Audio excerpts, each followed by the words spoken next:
Abuse of words has been the great instrument of sophistry and chicanery, of party, faction, and division of society. John Adams.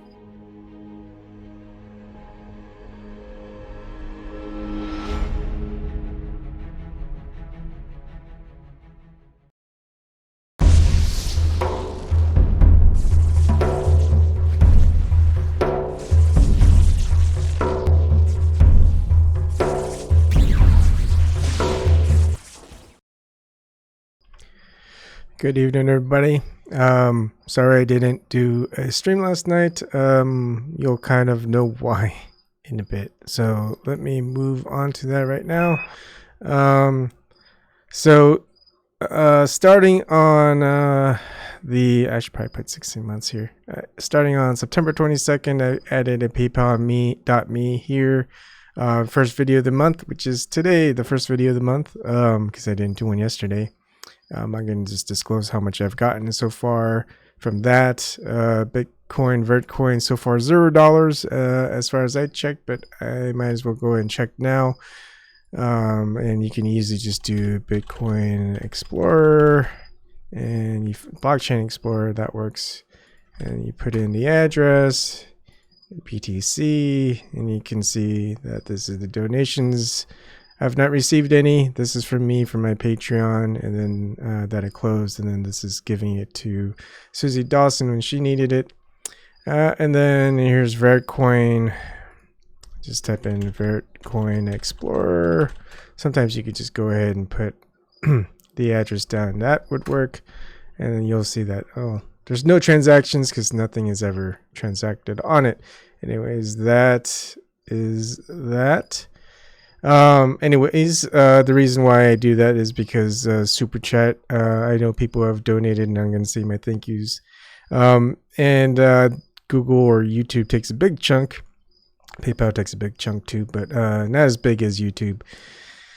And as far as the channel monetization, here's where you can see this is all that's been given. Started with Ronnie Foshi, $5 back in April 12th, 2019. Yuya Namoto on April 13th. Portfolio Co-op multiple times. August 9th, August 13th, August 15th, August 31st. Miar in the Panhandle, August 12th. Eagle Plane Anchor, August 26th and September 26th. I just want to say thank you for everyone that supports me this way. I don't I ask, but I don't expect. I just keep going as much as I can. Someone in the past, The Fly, told me that information should be free, and thus that's what I'm doing. And for as far as PayPal, since September 22nd to the 30th, it's been $200 from MC. That's just abbreviations I use, but Maya Miara, I think that's you. Thank you so much. I just wish there were more of you, 200 of you. That way each 200 of you could just give me $1 and just make it a lot easier. Okay. Now the reason why I did a lot of and I'm getting rid of that background. I've just been reading and listening and trying to piece some things together, in which I think I'll have it ready by tomorrow night. I hope so. I think I may have to do a live stream tomorrow, actually. So we'll see. So there's an audiobook of Michael Sugrue, the professor, which you've listened to, the one regarding not Heraclitus. What did I do a video on? Give me a second. Sometimes too many videos. Sometimes too little time, I guess. All right, let's go to and the thing is, monetization from YouTube sucks. You can see the live is usually off, limited, ineligible. Some of it's on, but I'd say like a tenth to a quarter of my videos are monetized without any limitization or just plain off or ineligible. Okay, Professor Michael Sugrue. I did one on Marcus Aurelius Meditations. Yeah, it was a very good one. So this one is part 1 of an audiobook, 6 hours long. Then there's another one that's another 6 hours long. What I'm actually going to do is I'm going to play this part, but after I play one from Tom Richey, which he looks like Matt Damon. I could listen to this guy talk all day just because it just makes me laugh whenever I look at him. It's like, hey, that's Matt Damon. I bet he gets that all the time. But it's a good one. And same thing with Michael Sugrue, where he's kind of going over Protagoras of the Dialogues by Plato. And I mean, you got to listen to 12 hours of his stuff. Very good. And what I do want to do is play as the last part of his, which is an hour and a half, but I won't do it on this one. I'll do it after. So I'm going to take down this live stream and do a live stream separate about this one. And then I can move on to Protagoras, which is hopefully I will do, if not tonight, tomorrow, maybe tomorrow morning or an afternoon. Yeah, today's Thursday. Is today Thursday? No, today's Wednesday. Yeah, today's Wednesday. Okay, I have time. I could do that on Thursday night on Protagoras. It's going to be great. And then on Friday, hopefully I have enough pieced together where I can at least start. And go over everything as far as what's led everything to today, where we've got the people like Heraclitus always searching for the truth, and having Socrates in the same way with Plato, how we go about it. And then you've got those who are sophists that just, well, you're going to know about the sophists today. And so where are we today? We've got the small number of people who are searching for the truth. No matter, we're looking everywhere. There's no place where we won't look. It's pretty bad in some remarks. Is like, we need to know. Not necessarily, we don't really need to know, but it's nice to know. And then most of us don't care. Most of us want to succeed, and most of us will be in the materialistic of how we want to know and how we want to get things and stuff like that. But has that led down to where we are today? And aside from that, you've got the many, the few, and you've got the in-between that want to control what's there. And that would be kind of the mystery schools. And it started, if not, as far as we know, it might have started with Pythagoras. Or at least it propagated in quite a interesting way. And that we'll get into tomorrow. Anyways, the Sophists. I'll go ahead and play the parts that I want to play, and all of this, of course, is in the YouTube description box and also on the vim.tv or Steemit description box. Hopefully DLive and other platforms have description boxes, but oh well. Here we go, and I'll see you guys in a bit, all right? And now let's talk about philosophy. All right, this is what we're going to get into now. We're going to talk about philosophy. Now, philosophy comes from two Greek words, philia and sophia. All right, and for those of you who don't read English very well, I've also got it in Greek.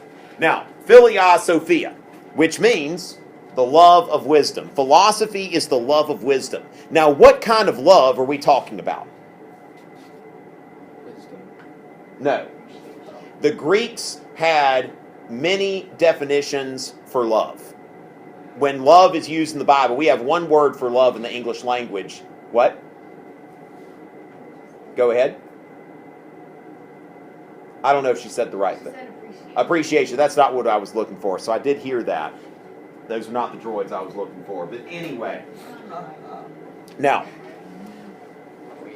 what kind of love? The Greeks had several words for love. I would say, I love my students. I love my daughter. I love my wife. I love my parents. Okay, you prefer, but it's different types of preference. The Greeks had a word, agape, which a lot of times when love is in the Bible, it's agape. It is this unconditional love, describing a love that God has for people, and if somebody is going to love in a Christ-like manner, they would exercise this sort of love. This is a very selfless sort of love. Then there is eros, that's where we get the word erotic. That is romantic love. So there is a word for romantic love. And then there is philia, filial love. Anybody? Philadelphia. Brotherly love. So when you think about this, the Greeks are clarifying the kind of love for wisdom. This isn't, I want to take wisdom out on a date, buy it dinner, take it to a movie, try to make out with it or something like that, hug and kiss wisdom. This isn't the kind of love that it's talking about. This is more wisdom is my buddy, okay? We want to go out and watch the ball game or something like that. That wisdom is my friend. I'm friends with it, all right? We follow each other on Twitter or whatever. That's the sort of thing. That's the sort of love that we're talking about, is brotherly love, that I love wisdom like a brother. And that is what philosophy is. Now, one thing that I hope we get to, we may or may not, it's kind of at the end of the course, but the Hagia Sophia, this is kind of getting toward the Middle Ages and the Byzantine period. This was the church of holy wisdom. So what does Sophia mean? Sophia means wisdom. So philia Sophia, the love of wisdom. Hagia Sophia, meaning holy wisdom. All right, so when you take these terms, Sophia is wisdom. A philosopher. If philosophy is the love of wisdom, what is a philosopher? That's right. One who loves wisdom. A philosopher is one who loves wisdom. Now, let's go ahead and take a look at this. A sophist. What does this mean? If a philosopher is a lover of wisdom, are you okay? Are you okay? Okay. Oh, well, let me know if you need a nurse pass or something like that. A sophist. What is a sophist? If a philosopher is a lover of wisdom, what is a sophist? Huh? Full of wisdom, or a wise person, one who is wise. A sophist. Now, we have a word for that is like this, okay? We have a word for this. Sophisticated. Now, in what context would we use the word sophisticated? How would you be describing that? For what kind of person? What? So someone sophisticated be mature. And what? Put together. Anybody else? Sophisticated? Fancy. Okay, sophisticated meaning fancy. Now, in the rural South especially, I would think that there are people that you might have heard use this term in a derogatory sense. Have you ever heard sophisticated used as an insult? Ricky, help me out here. It's like you're really cocky about being smart, and so they would just use it to insult you. They're like, oh, you're so sophisticated.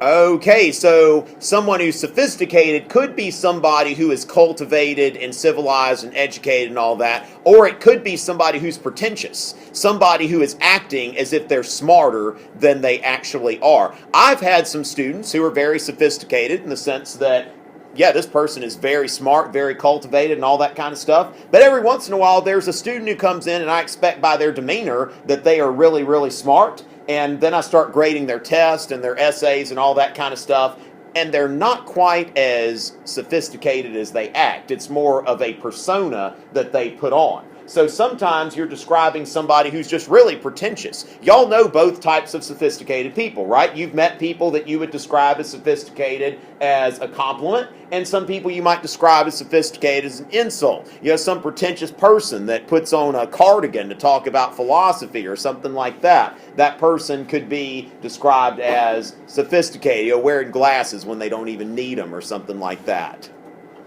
No, these actually I have a prescription. It's kind of light, but I do see rain better when I put these on. So, anyway, a sophist, one who is wise. And what we want to think of is wisdom without the love is what a sophist is, okay? Somebody who is wise but doesn't necessarily love wisdom. Okay, that's the difference between a philosopher and a sophist. One has love, one doesn't. Yes. Sure, if we could get the window closed over there real quick so that we can be a little more comfortable. Justin, if you wouldn't mind closing that window behind you, I would be grateful. Implied permission to leave your seat, of course. All right, so we'll get that. Let me know what I can do to make the classroom more comfortable at all times. Now, how can I tell if someone's a sophist? I've got a system here by which, if you are wondering whether someone's a sophist, we can tell by the 3 R's, all right, the 3 R's of the sophist. And I made these up. I'm really proud of myself for this, okay? I'm feeling very sophisticated right now. Relativism, rhetoric, and recompense. Relativism, rhetoric, and recompense. What is recompense? Do we know what that means? There is a root in there, and there's a picture clue. What is the root? What is the stem that you can see in there, or whatever we would call it? Does that have anything to do with Wait, is that a compass or a clock? That's... Which is funny, because that's actually, you know what? That's the root, same root. Comp. What does that mean? When we say comp, I'm going to comp you for this. You've never used this? You will as an adult. You can get comp time, or you can get if you get compensated. This is short for compensated. So if I were to, sometimes what they do is, right now teachers are doing those after-school conferences with parents, and what Mr. Roberts might do is comp us for a teacher workday or something like that. He may say, we're going to excuse this teacher workday because the teachers have stayed after school. Well, compromise, compass. So, but one of the things, I'm thinking about comp in terms of compensation. But yeah, that root is used quite a bit. So that's very, Caroline, you have come up with quite a few of these already. This says great teamwork, but it wasn't teamwork. You did that by yourself. Okay, but anyway, there we go. Now, relativism, rhetoric, and recompense. Now, let's talk about these things. Now, first of all, it's relativism, perspective, all right? If you're going to be a sophist, then you are looking at the world as this world is how I perceive it, all right? There are a few different ways to look at truth. Now, the relativist really would personify this idea that perception is reality. And this is where we go back to the fundamental question, what is reality? What is real? What is true? All right? Jesus said to Pontius Pilate, I come here to testify to the truth. Pontius Pilate's like, what is truth? All right? What is that? I mean, do we even know what it is? That sort of thing. There are a lot of people who have a relativistic view. If you look at this little cartoon here, 1 + 1 = y. 1 + 1 = x. Do you believe that you're right? Being right is not necessarily about what is right objectively, but it is about what I can persuade people, what I believe, and what I can get you to believe is right. Truth. 2 types of ways of looking at truth. We can look at objective truth or relative truth. Now, I'm going to illustrate this to y'all, okay? Objective versus relative truth. Now, objective truth is treated like an object, okay? Let's look at this family getting some dinner together, all right? It's kind of a light meal or something like that. Better watch that beverage if you're just eating salad. But anyway, if we look here, objective truth, that is always a salad. That is always a bowl. Those are always carrots, tomatoes, plates, objects. That is a bowl to me, and it is a bowl to you. That is a carrot to me, that is a carrot to you. All right? It never changes. That our job is to discover. If we look at truth that way, our objective would be to discover truth. Now, where do we usually hear the word relative more than anywhere else? Family. All right? There's a reason for that. Because if we look at this from the little girl's perspective, that is mom.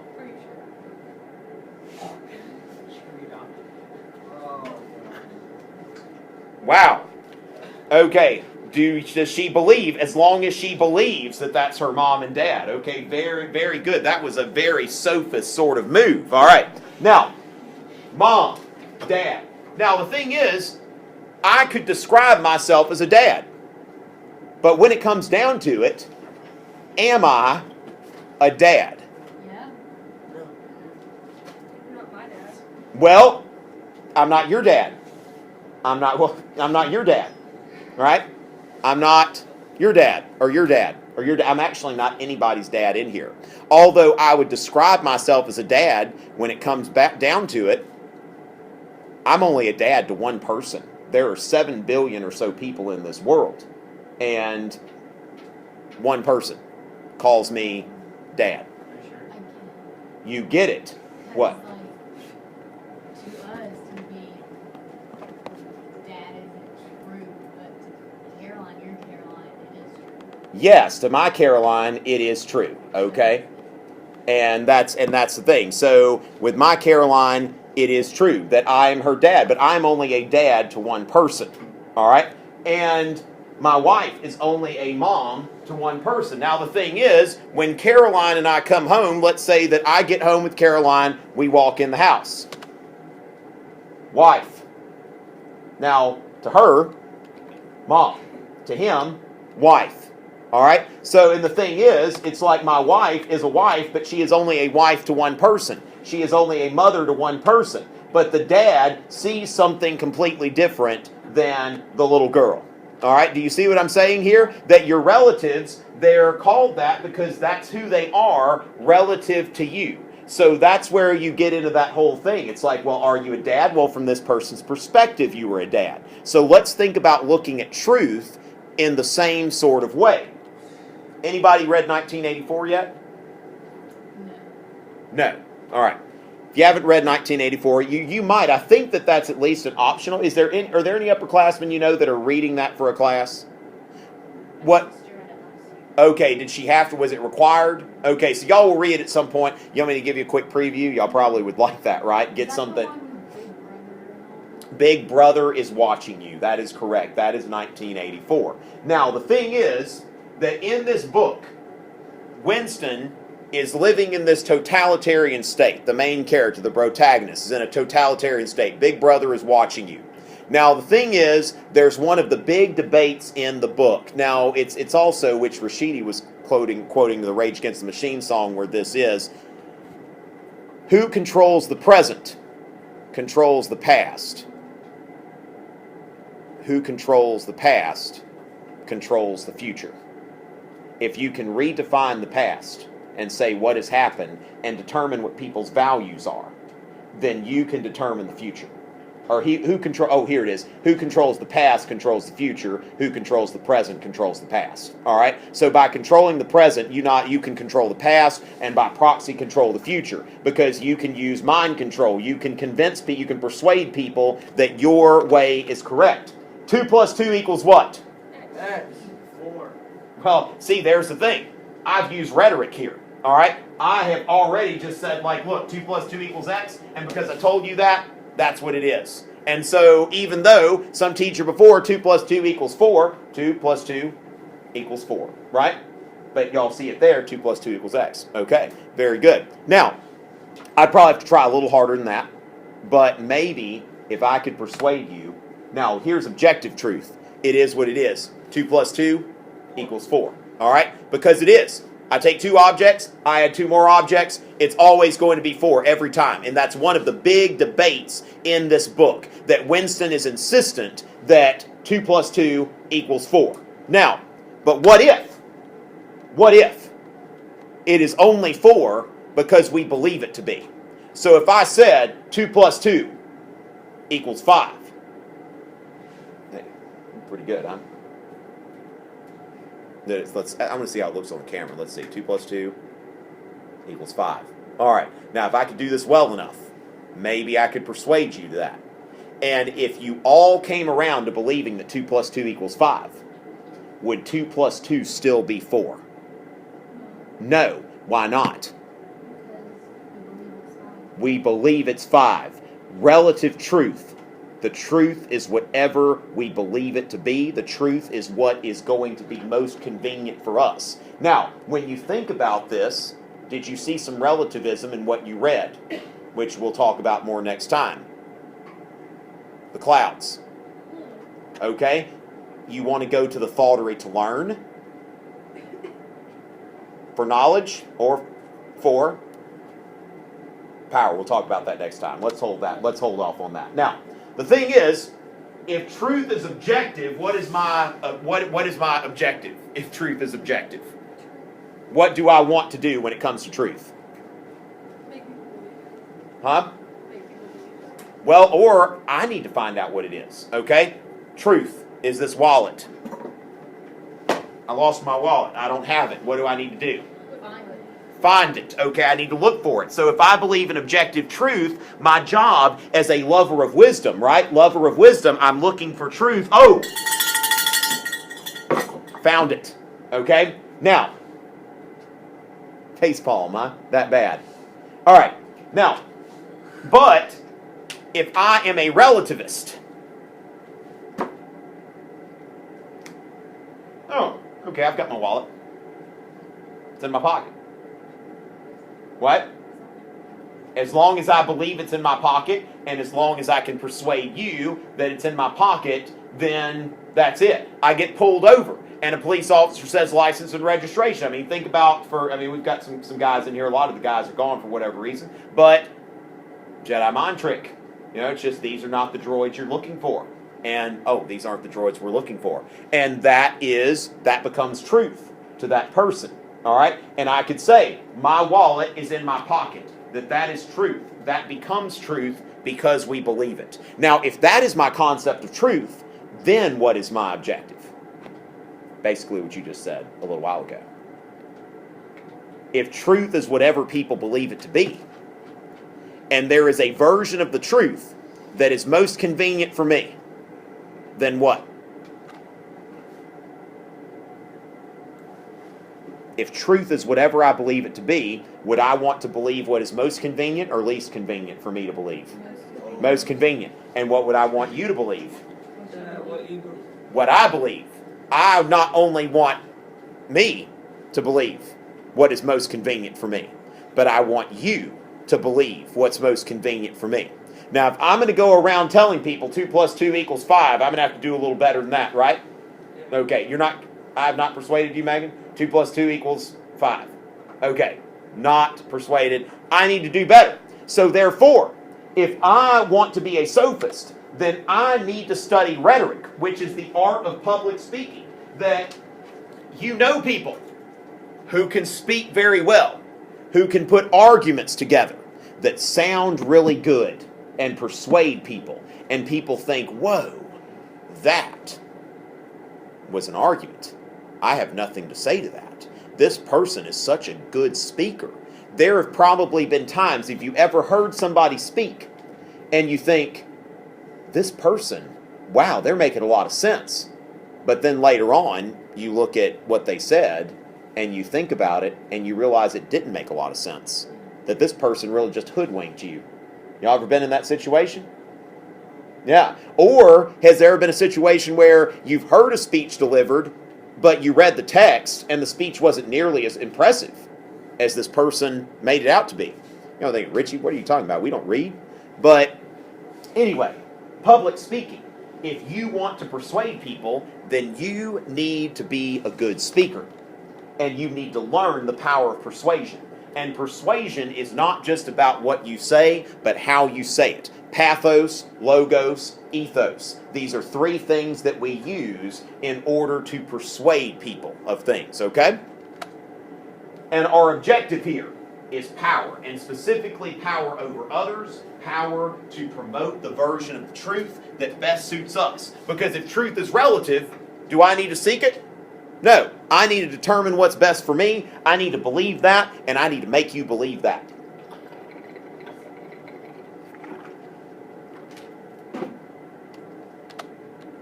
Sophistry. This is a word that has entered the English language. And this word, you'll probably encounter this at some point or another. A sophistry is a subtle, tricky, superficially plausible, but generally fallacious method of reasoning, or a false argument, a sophism. So what's happening here is a sophist is not trying to win you over on the evidence, not really using logos as much, or if they're using logos, they're using false logic, or logical fallacies. One of the things you'll study, you might have studied them already. Has anybody encountered some of those things like straw man, ad hominem, some of these logical fallacies that people use? When you take AP English later on, you'll learn some of these logical fallacies. Now, the thing is that this is something that sounds good, but the reasoning is off. And that's what we call a sophistry, that someone is acting as a sophist. Now, Plato wrote that a sophist is like a fisherman. Now, Jesus, when he met some of his apostles, he said, I think to Peter and maybe Peter and Andrew or something like that, or Andrew and okay? And well, I think there were two of them. He said, come with me, I will make you fishers of men. Now, Jesus isn't talking about necessarily manipulating people, but when you think about this, Plato says that a sophist is just like a fisherman, because they are both trying to catch something. That a sophist is a type of fisher of men because they've got their argument and you're out there swimming free in the water, and the sophist puts that out there and he tries to put the hook through your mouth and to reel you in. That is a sophist objective. Now, there are fishermen that make money. There are professional fishermen, right? There are people that make good money off of that. And they get sponsors and all that kind of stuff. Just the same way, there are professional speakers. There are people who are very good speakers, and they can make themselves heard. All right? And so when we look at this, would this be something that you would pay for? If you needed to be able to persuade people, would you pay somebody to teach you to do it? Yeah. All right. You think about Law and Order SVU or something like that. Does it help them be persuasive speakers? Yes. And especially if you're going to be an attorney or something like that, or be in a profession where you have to be persuasive, then you need to learn this art, and you would pay for it. So recompense. This person is paid to teach. So that is the third thing. Relativism, rhetoric, and recompense. That this person has a view of truth that is relative and moving and changes. This person has a knowledge of rhetoric, how to speak, and this person gets paid to teach. Those are the three things that make someone a sophist. Caroline? We are a first 15, last 15 school. Yeah, that clock is intentionally behind to keep people from packing. Is it an emergency? Is it okay? If it's not okay, you can go. We've actually got, we just kind of crossed over, but the bell's a little bit late. Is it okay? Okay. All right, so anyway, recompense, paid to teach. Now, the big three, Socrates, Plato, and Aristotle. Now, when you read Plato's writing, Socrates is always depicted as somebody who is not a sophist. That Plato had a bone to pick with the sophist. Plato had a different view of truth than the sophist. Plato viewed truth as objective. He viewed truth as something to be sought. Now, since you already read Aristophanes, or should have, is Socrates depicted as a sophist in that play? Think about it when you finish reading it, okay? Go back, look at it again, because I think now that you've got some context, this could work a little better. I shouldn't have given you all that yet. I usually give it after this lecture. Mea culpa, mea maxima culpa, okay? So take another look at this and look at it with Socrates in the eyes of Aristophanes, a sophist. So Socrates, Plato, and Aristotle, the big three of Athenian philosophy, and they were against the sophists. Now, one exception, that while Socrates and Plato did not believe in studying rhetoric, they believed that rhetoric was beneath them, because the thing is, they wanted to study reason. They believed that if you can make good enough arguments, then you don't need rhetoric, because your logic should convince people. Now, Aristotle is thinking more in terms of like, wait, if I was saying 2 plus 2 equals 4, and there was another person who was like, hey, 2 plus 2 equals 5. And they start doing magic tricks and light show. And they said, Richey's an idiot or something like that. And you say, yeah, he kind of is an idiot. Look at him. All that sophistry and all that kind of stuff. If the other person was a better speaker, would the crowd believe the good point or the bad point? They would believe the good point. They would believe if the person making the bad point is a better speaker. Think about this. President Obama, Mitt Romney. Who's a better speaker? Obama. President Obama.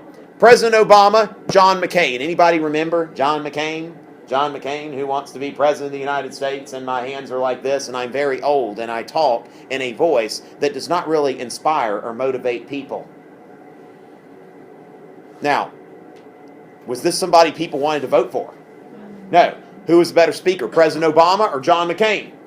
President Obama. All right, there are a lot of people who talk about, oh, the Republican Party's got this big crisis. They need to look at their issue positions and all that kind of stuff. People don't care. All right, nobody cares about, well, there are some people that care about the issues, but their mind's made up already. The people who are undecided voters, a lot of them make their judgment primarily on what candidate is the better speaker. Mitt Romney actually pulled ahead of President Obama after the first debate for a little bit. Why? Because President Obama was really tired. Like President Obama was doing this sort of thing. And he just seemed exhausted and he didn't perform well. Mitt Romney looked very rested, presidential, all that kind of stuff. Now, President Obama then blew Mitt Romney out of the water in another debate, and people kind of changed their mind after that. Like, oh, President Obama is a good speaker. Okay, he'd make a good president. I can vote for him again. But really, when it comes down to it, whoever, if you look at who becomes president, almost every time it is the person who is more photogenic, telegenic, rhetorogenic, or however you would say somebody that's a good speaker. That Ronald Reagan was really old, but he was a great speaker. They called him the great communicator. So the oldest president we've ever had, but he was such a great speaker and he always had the right lines to say and all of that kind of stuff. They asked Ronald Reagan, what about people who are concerned about your age? What do you say to them? And he was at a debate and his opponent was over there. And Ronald Reagan said, I'm not going to make age an issue in this campaign. I promise that I will say nothing of my opponent's youth and inexperience. And it was like, oh, nobody mentioned his age again. It was just he had those zingers that Reagan was just always ready. And because he was a great communicator, he got elected. He knew how to communicate with the American people. And then President Obama, after Benjamin Netanyahu's speech to Congress, President Obama came out and gave a short talk to the press. And he said two things. He said, Prime Minister Netanyahu didn't say anything new, and he didn't present any alternatives. Now, I was talking to students the other day at AP Government, and sure enough, what did one of my students say in AP Government? Yeah, Prime Minister Netanyahu spoke to Congress, but he didn't say anything new, and he didn't offer any alternatives. Do you think that student watched Prime Minister Netanyahu's speech? What did he listen to? He listened not specifically to President Obama, but what President Obama wanted said. The reason why President Obama came out and said that is he wanted that to be in the media. President Obama came out and said, didn't say anything new, didn't present any alternatives. End of story. Now, are most people going to actually watch Prime Minister Netanyahu's speech? No, they will listen to whatever the media says. And President Obama has been very good about that he's an amazing speaker and he knows how to get talking points out there to the media. So Aristotle says, look, if you are a Republican, do you want to nominate a candidate who's not a good speaker but has great logic and positions on the issues? No. You want to nominate somebody who what? Is a good speaker. Because whether you have true opinions or not, or you have logic on your side, if you are not a good speaker, the crowd will not believe you. And keep in mind, the backdrop here is Athenian democracy, where you have the crowd involved in government. So the thing is, let's contrast briefly the Sophists and the Platonists, all right? The people who followed this Sophist model and the followers of Plato and Socrates. So first of all, for a Sophist, truth is relative. A Platonist, truth is objective. Now, when we look at truth, it all starts with the way that we look at truth. Because if truth is relative, why do we want to learn? We want to learn rhetoric so that we can persuade people. Now, if you believe truth is objective, you want to learn reason. Because you want to learn how to reason with people and use logic. But that is not the goal of the Sophist. The Sophist's goal is to persuade somebody. Now, the Platonists, to convince or to be convinced. Now, this is one of those nuances. Like persuade and convince, we use those for the same purpose. a lot of times. But what's the nuance? What's the difference between persuading someone, trying to persuade someone, and trying to convince someone? Emily, any ideas? Persuade versus convince. None at all? Trent? Persuade. What does it mean we're trying to persuade? Try to make them believe. Okay, we're trying to make them believe like us. In this case, we're trying to convince someone that what we're saying is true. So persuasive, pathos, logos, or ethos? All right, we still got some time. We've got about 8 minutes left, so we shouldn't see closed notebooks or anything like that. Persuasive speaking, largely about pathos. When you hear somebody start talking about the children, we need to help the children. Pathos, persuasive, that sort of thing, right? Now, convince. I'm using more what? Pathos, logos, ethos. Okay, typically logos. And I'm dealing with logic. So that's the thing, that when you're convincing, you're a little bit more open-minded as well. If somebody's trying to be persuasive, are they open-minded? Not at all. Not open-minded at all. So here, persuading versus convincing. And your end game, sophist, knowledge or power? Power. Whereas the Platonists believe that knowledge is an end of itself. That Socrates didn't really have any power, but he thought that, you know what, since I know, then that's fine, as long as I know myself. And we'll talk. I can't wait to talk about Socrates. It's going to be so exciting. All right, so anyway, I believe that puts us at the end of that. Does everybody have this? Now, when you take another look at the clouds, I want you to ask yourself, in the eyes of Aristophanes, and I want you to answer question 5, which I hadn't given y'all for homework. But keep in mind that everything's for homework now. Everything's on the table. And we could be quizzed. I'll take up your homework sheet, all of that. But your question, the big question, was Socrates a sophist in the eyes of Aristophanes? Now keep in mind, what's the point of view here? Aristophanes is just a playwright writing about Socrates. The Socrates we see here, is it the real Socrates or a fictional character?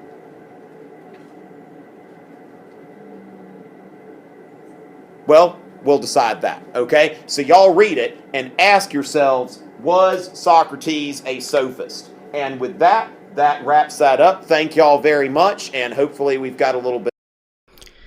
Okay, hopefully those who aren't familiar with sophism, you guys can understand it a little bit better. I mean, he teaches, I think, high school, so heck, if you haven't grasped it from a high school lesson, I don't know what to do. We're going to go to a little bit more of a detailed one, which is Professor Mako Sugrue, who does a good job of his lecture. Now, before I go on, you can get the full text of Michael Sugrue's thing here. You can see all of his stuff and here, and then again, everything's in the description box. You can actually read the dialogues of Plato. You can find different translations of it, but I just have one that you can get a link. It's free. It's Dialogues of Plato, translated by Benjamin Jowett.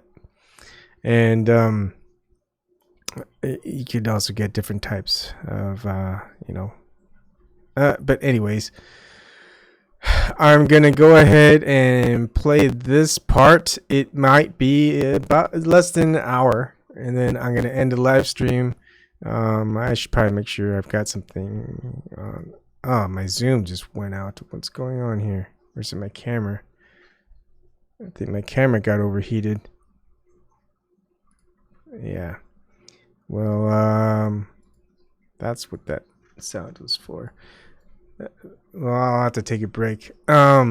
Anyways, the main point of it is to have dialogues with each other. If we want to convince or be convinced or find out the truth, find out what's going on, we do have to come and talk with each other. And that's why I have this open forum thing, so anyone who wants to talk can talk. We don't have to we don't have to discover anything. We can just talk. But you know, a lot of this is just geared on, all right, this is the topic. Let's talk about it. Not just have these people who are talking heads talk about it and you watch them. And that's what the mainstream media is there for. That's why you've got all these people who go on those shows and everyone involved in them making millions and millions of dollars. And we're just the ones why do we want to listen to the ones who are making money off of us and controlling us? And to understand that, you have to understand what being a sophist is and how it relates to what it is today. I mean, if you think of rhetoric, who are probably the best rhetoricians, I guess you could say, if that's even a word. Most people say lawyers and politicians. How ask any individual, how many people like lawyers? How many people like politicians? All right. I'm going to go ahead and play this part, listen for it, and we'll talk afterwards. All right. The Protagoras is one of the most humorous and interesting of the dialogues written in Plato's early period. It forms a sort of transition along with the Gorgias into the great dialogues of Plato's middle period. And in terms of its form, it's clearly a sort of comedy which leads to an acrasia, or not to an acrasia, but to an aporia, which is a sort of an impasse. We don't ultimately get the conclusion we were hoping to get at the end of the discussion. We reach a series of dead ends. And although the progress of the dialogue doesn't take us all the way to the unity of virtue and to a full knowledge of virtue, it does undermine some of the sophistic attempts to create a pluralized version of virtue, and also it gives us some very fine vignettes and insights into the sophists themselves. Protagoras is the main sophist, who is Socrates' main interlocutor in the course of this dialogue. But also with him, visiting at the same house of Callias, is Hippias and Protagoras, two other minor sophists. So we're going to get a look at the sophists in action, and in this case, a group of sophists that are all together, engaging in, if not a common pursuit of knowledge, a simultaneous pursuit of appearing knowledge, or the appearance of knowledge. The Protagoras is remarkable for its juggling of several different themes simultaneously. The first big theme that clearly comes through is the connection between pleasure and virtue. Towards the end of the dialogue, there's a discussion of acrasia, which is the technical term for weakness of the will. And Socrates and Protagoras try and find out if there is such a thing as weakness of the will, and how that connects with hedonism as a doctrine. Hedonism is the idea that pleasure is the good. In addition to the connection between pleasure and virtue, there's also a kind of combat, a kind of dialectical interaction between rhetoric on the one hand, which is what the sophists do for a living, they make long speeches, and dialectic, which is Socrates' main way of investigating any question. So the Socratic kind of education based upon dialectic and the sophistic kind of education based upon rhetoric are compared and contrasted, and in the long run, or in the short run, because it's not a very long dialogue, the Socratic kind of dialectical education wins out. In addition to that, simultaneous with these two themes, there's a conflict or a sort of contrast between logos and mythos, between reasoned, rational discourse and figurative discourse, poetic discourse. We're going to find out towards the end that although Protagoras wants to make a distinction between the earlier poets like Homer and Simonides and Hesiod and himself, the modern, and his ilk, the modern sophists, it's going to turn out that there's a considerable similarity, there's a considerable overlap between the ancient poets and the mythos that they generate and the kind of speeches that the sophists generate. In other words, the sophists and the poets are closely connected both intellectually and morally. Finally, the last of the big themes that's offered to us in this dialogue is the conflict between unity and plurality. In other words, Socrates and Plato represent a sort of intellectual drive towards unity. They want one of everything. They want to take the multifarious many, all the various parts of some giant whole, and unify them, and in this unity find some sort of conceptual coherence. Now, opposed to this drive towards unity is Protagoras himself. Protagoras is not represented very favorably in this dialogue, and he seems to come off as rather vain, rather mercenary, a very murky kind of a thinker, the sort of a thinker that thrives in ambiguity, that thrives in the twilight, half dark, half light area, where no one really knows what they're going on. His eyes are attuned to seeing in the dark.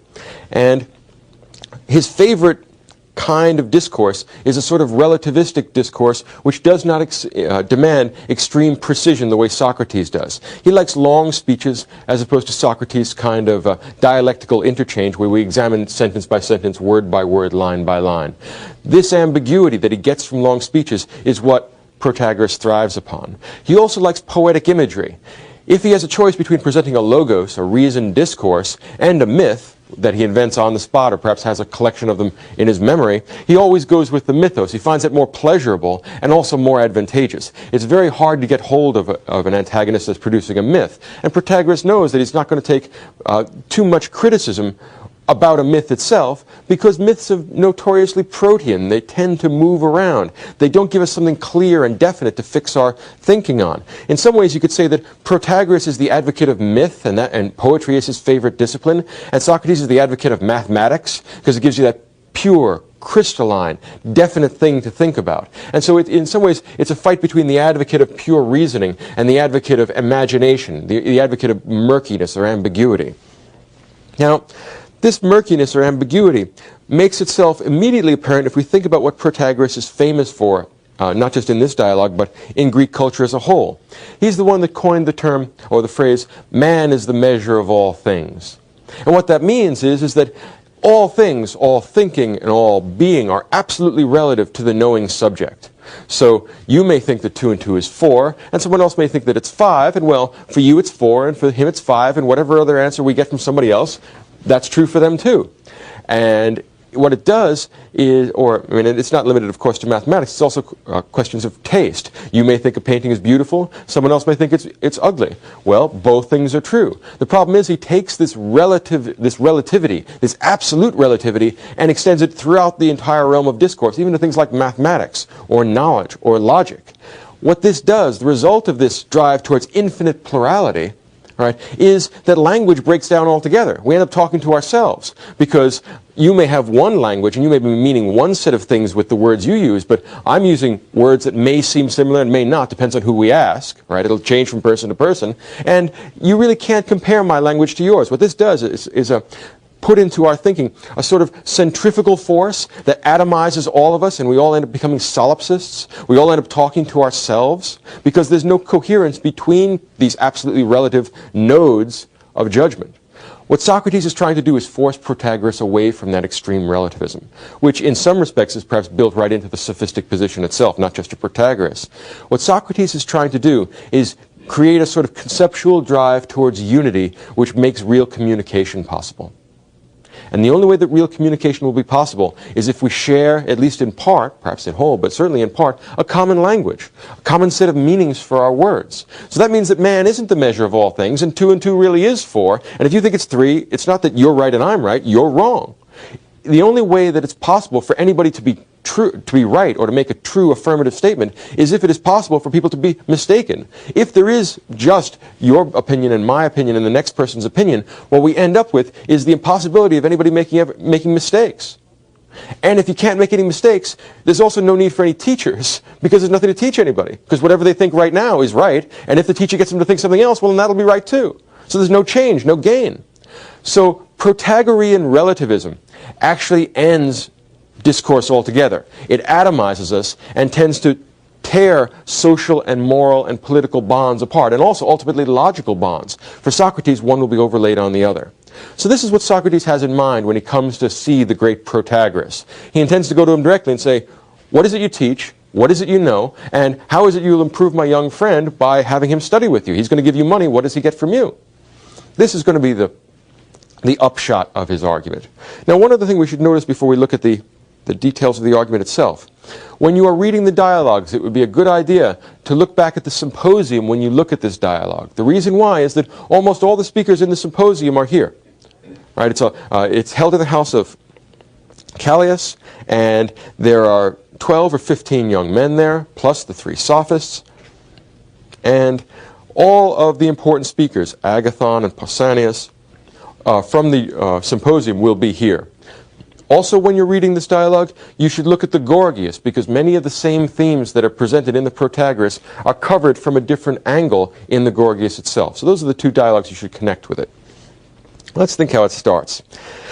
First thing that happens in the dialogue is Socrates begins narrating his interchange with Gorgias and the other sophists to an anonymous friend in the marketplace, and he narrates the dialogue just after it's happened. Socrates has just left engaging in this encounter with Protagoras and the other sophists, and he says, "This morning, first thing, Hippocrates came to my house before sunrise and woke me up and said, 'Socrates, get up, we have to go see Protagoras, he's in town, and he's a famous thinker, a famous sophist, a great intellectual, and for that reason, the promising young men of town want to go see him, want to go listen to his conversation. They'll pay him what it takes so that they can become wise and cultured.' And Socrates has a much better nature than I do. One of his students woke up at 5 o'clock in the morning before sunrise, and he said, okay. He wasn't upset or anything. He went out and said, look, we can't go to see Protagoras and these other gentlemen at this hour of the morning. The sun isn't even up. It's not a decent hour. Let us walk around Athens until the sun comes up, and we'll have a conversation, we'll have a philosophical discussion, and the result of this will be that we can show up at a decent hour, and that's much more appropriate for us." Now, this is very important. Now, usually when we read one of the dialogues, we flip through these frame scenes, these first 2 or 3 pages of the dialogues, but in this case, it's very important. There's a lot of symbolic stuff going on. First off, I have been telling you all through my lectures on the dialogues that Socrates is the new Odysseus, and that there's a journey motif that goes through all of the dialogues. When Socrates walks around after taking the hemlock, when Socrates says, "Down I went to Piraeus." Well, here's the beginning of the Protagoras, and what are we going to do before we go there? We're going to walk around the city. We're on the journey again, and this is the journey of dialectic. It is also an image, an icon of real teaching. Socrates and this young man Hippocrates are engaging the dialectic back and forth, asking themselves the question, what do you learn from a sophist? What is it that sophists know that other people don't, that makes them worthy of their hire? Suggests to us that, first of all, real teaching is done through the dialectic. Real teaching is free. Socrates doesn't charge to educate this young man. That's the contrast that we're going to come up with. In other words, we're going to get an image of Socratic teaching first. Now, immediately after that, we're going to go and talk to Protagoras. We're going to see the other alternative kind of teaching. So they walk around the city until the sun comes up. And of course, you know what the sun means. We did the Republic yesterday, right? All of these images, all of these symbols move through the dialogue. The sun is the good. And as we have the sun going up, we're moving from darkness to light. Figure it out. Right? So there's a tremendous amount of symbolic stuff going on in that first scene. And by the time it's a decent hour, it's 6 or 7 o'clock in the morning, Hippocrates and Socrates go to Callias' house, and they're stopped by a eunuch doorkeeper. This is one of the great funny scenes in Socratic philosophy, or in Platonic philosophy. The eunuch doesn't like sophists. And we've got a house full of sophists here, and they're all talking and talking and talking, and they don't listen to each other, and they make long speeches, and they're a pain in the neck. The servants of the house don't like it, and in particular, sophists are viewed as being disreputable, corrupt and corrupting men. So when Socrates and Hippocrates come to the door, the eunuch has one look at them. He's really surly and unpleasant and slams the door in their face. Said, now sophists, we don't want any. We don't have any room for you. We have plenty of sophists here. Closes the door on them. The idea here is this, because Socrates says explicitly to this eunuch, we are not sophists. We have come to see Protagoras. Do let us in. He does get let in. Key thing here is this, though. The demos of Athens, the people that killed Socrates in the Apology and in the trial and death of Socrates, they think that Socrates is a sophist. They can't tell the difference between Socrates' improving kind of discourse and the corrupting discourse of the sophists. Well, the eunuch, like the people of Athens, because they can't tell the difference between Socrates and a sophist, are missing something important.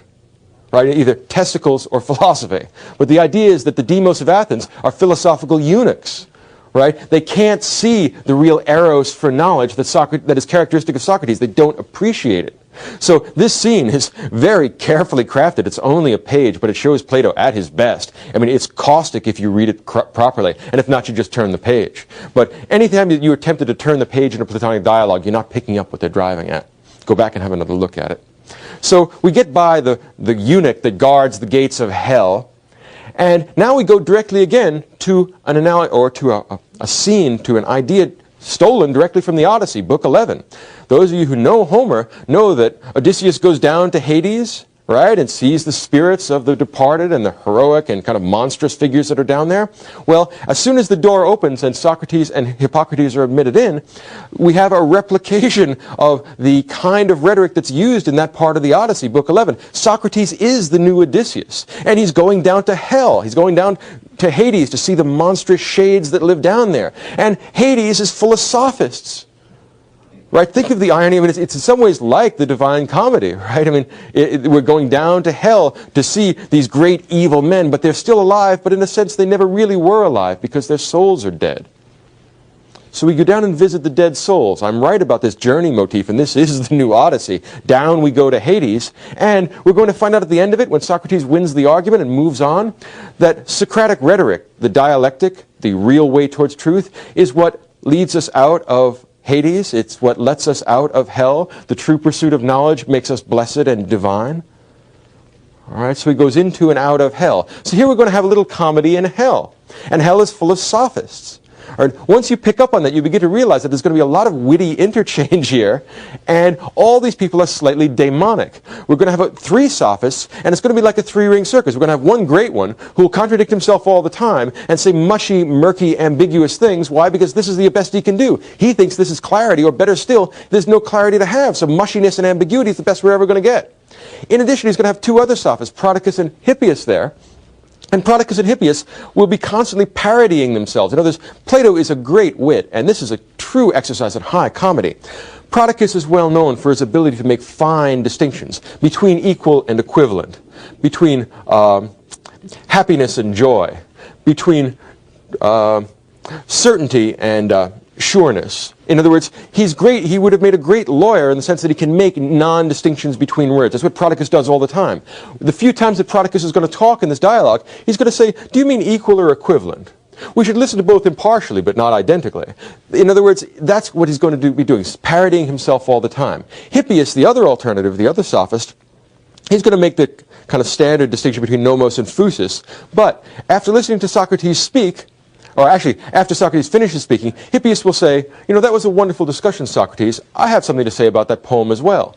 The point there will be that Socrates' speech was absurd, and Hippias wasn't listening to it. He was preparing his own speech. That's one of the great drawbacks of this rhetorical matching of long speeches.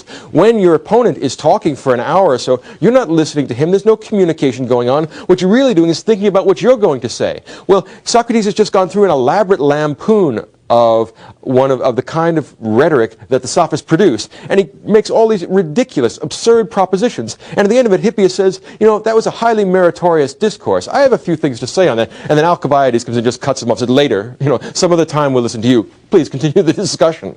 The idea here is that the sophists parody themselves. We have the great communicators of Greece who are unable to communicate with each other and constantly contradicting themselves. This is what hell is like in the Socratic sense. I mean, they're not afraid of torture and terrible damnation. They're afraid of people that don't listen to each other. That's what hell is going to be like for Socrates. All right? So the great journey into hell, and he comes away unscathed because he is pure of heart. All right. So the initial scene, they get in the door, they come in, and Socrates and Hippocrates are admitted in, and they come up to the great Protagoras, and everyone makes way for him because he's a gray eminence. He's an old man. He's venerable. People think of him as being a very intelligent fellow, one of the great thinkers of Greece. And Socrates comes up to him and says, look, my friend, the young man, Hippocrates here, would like to study with you, but I've got some questions. Or actually, I have some questions I've been wondering about. We were talking about this before. First off, what do you do? I mean, in other words, they talk to you, and what do they get from you? What art do you teach? And in addition, what is the utility of this art? In other words, what's it for? Why should they know whatever it is that you can teach? How can you improve them? And Protagoras says, very ironically, I like the way you put questions, Socrates. I like answering a good questioner. And you see the end of the dialogue when the good questioner takes him out. It says he's not going to like that at all. He's going to get very balky and petulant the way all the sophists do when they're under the gun dialectically. So in response to Socrates' very direct and blunt questions, Protagoras gives a speech in praise of himself. It's called an encomium. And he says, I'm a very wise man, and I'm like other wise men in the sense that I'm very virtuous. And prior to the modern age, when a man could honestly call himself a sophist, we had other teachers who were wise men who were able to educate youth, but they called themselves poets. In the ancient days, people like Homer and Hesiod and Simonides, hid behind poetry as a sort of stalking horse for the fact that they were sophists. In the olden days, before people became sophisticated and cosmopolitan, they thought sophistry was a bad thing, but not now. Now I don't have to pretend to be a poet. Now I can admit directly that I'm a sophist and an educator. Now this will be ironic because in the next speech he's going to create an elaborate myth. The point will be that in fact the poets and the sophists are really the same sort of people. People that thrive on verbal and intellectual ambiguity to fool ignorant people into doing their bidding. So he analogizes himself first of all to Homer, the great teacher of Greece, and Hesiod and Simonides. So he has an enormously exalted opinion of himself. And when he's asked how he can improve Hippocrates, he says, each day that Hippocrates comes and studies with me and listens to my conversation, he will become a little bit better. And day after day, each day he'll be just a little bit better than the day before. Thank you. Now, that is a totally ambiguous, useless explanation. In other words, better in what way? In what respect will he be benefited? You can't say that he gets a little bit better every day and have that be a meaningful answer. Well, that's the best Protagoras can do. Remember that ambiguity is what he thrives on. That's his strong point. So Socrates bores in. He refines the question and says, look, precisely and specifically, what is it that you teach, to whom, and what is the benefit? And so after a little back and forward and a little hemming and hawing, Protagoras says, I teach politics and good citizenship. He teaches political virtue. Socrates says, political virtue, that's great. I mean, you said the magic word, virtue. Now, I mean, Socrates has got you, but it'll take a while for the argument to develop. He says, political virtue, well, here's my problem. Ironically, Socrates says, I've been worried about that political virtue. I suspect that it's impossible to teach. Here's the reason why I suspect that political virtue may be impossible to teach. Number one, it doesn't seem to be any kind of techne, any kind of an art, any kind of a logos or craft. Here's the reason why. Here in Athens, we have a democratic city. And when the government wants to build a ship, they go to the shipwrights and ask them, can we build this ship and how much will it cost? They get some technical specialist. When they want to build a wall or a temple, they go to the masons and they go to the architects and say, can we build this thing and how much will it cost? And the reason why they go to the specialist is because it's a specialized kind of knowledge. It's a techne or an art. But he says, when we want to decide what laws are wholesome, what laws are just, what laws are a good idea, we ask the butcher, the baker, the candlestick maker, we ask everybody. So that must mean that there must be no techne to constructing good laws. There must be no kind of knowledge analogous to shipbuilding or masonry which allow us to create a just society or good legislation. So that's my first reason, he says, for suspecting that it's just impossible to teach political virtue because nobody knows what it is. We can't find a specialist in it. That's number one. Number two, he says, if you notice the sons of great politicians, well, great politicians must have this political knowledge, this political excellence that you talk about, but their sons are usually useless. They don't teach them anything. The sons of Pericles weren't good for much. And since that's the case, well, the question arises, if the great politicians won't teach it to their sons, who will they teach it to? And if they're not willing to teach it to anybody, then perhaps they don't know it. Perhaps they do it by luck or art or divine dispensation. Well, that's the first big interchange between the two. Now notice first off, Protagoras, when first encountered by Socrates, gave a speech in praise of himself. That's the rhetorical, sophistic component. Socrates then engages him in the dialectic, back and forth until we find out where the argument is going. We have this dialectic.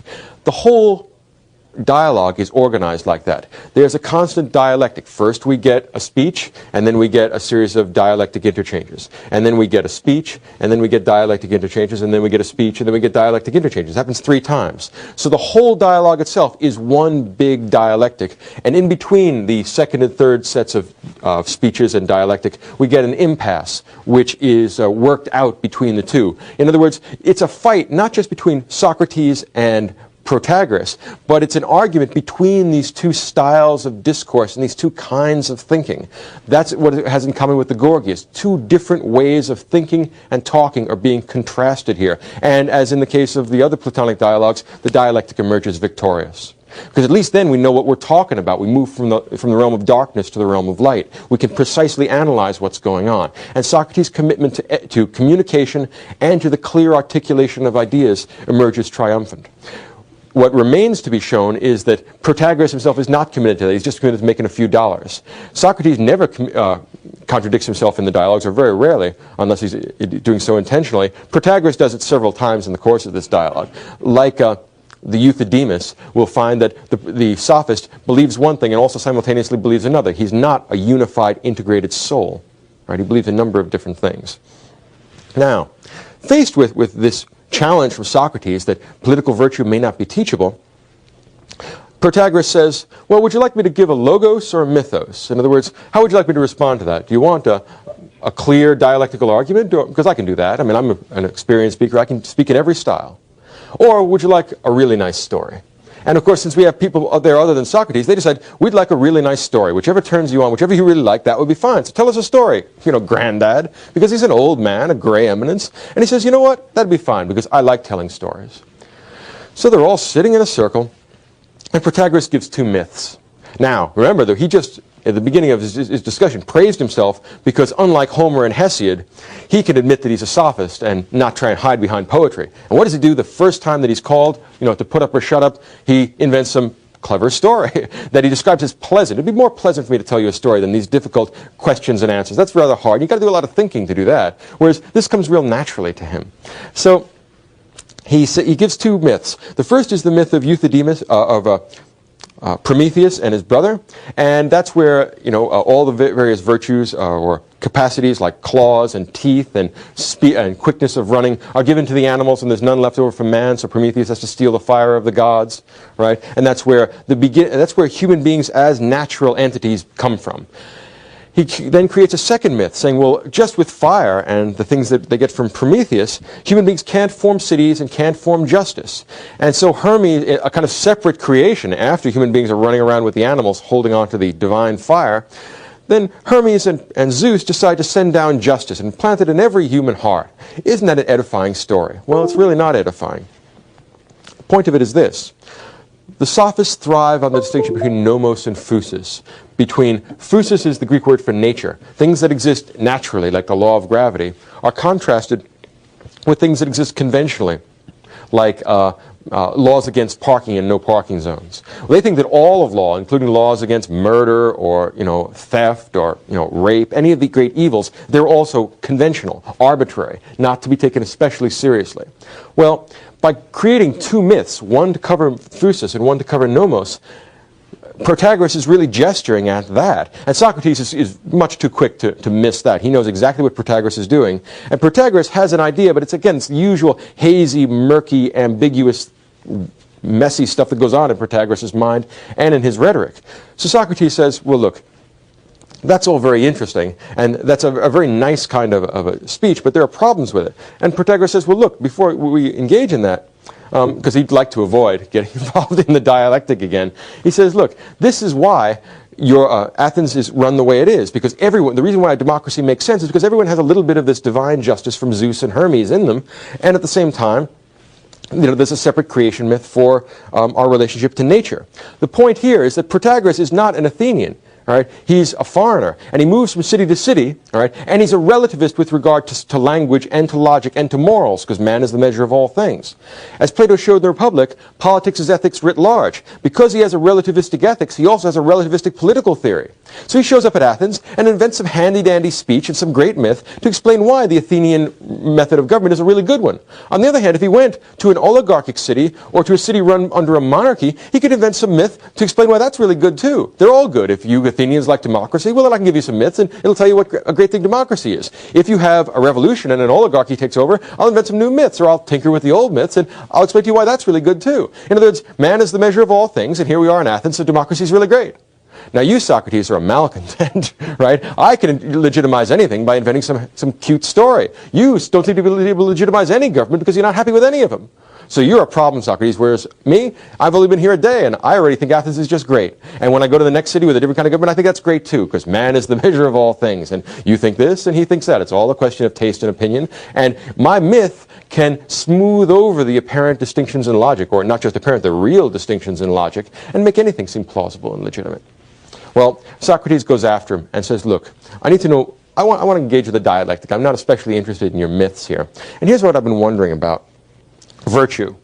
Okay, you've been wondering about this all your life, Socrates, but in this particular case, yes, Protagoras, are the virtues a unity or are they a plurality? Now, it's a sucker question, because you know that Protagoras thinks everything is a plurality. So no matter what you ask him, he's going to say, well, there's a little bit of this and a little bit of that, and it seems this way to him and it seems that way to him, and there's a little bit over there, and maybe it'll change, maybe it won't. In other words, he thrives on ambiguity, and he thrives on plurality, on diversity. You could say that he really celebrates diversity. As a matter of fact, he celebrates nothing else.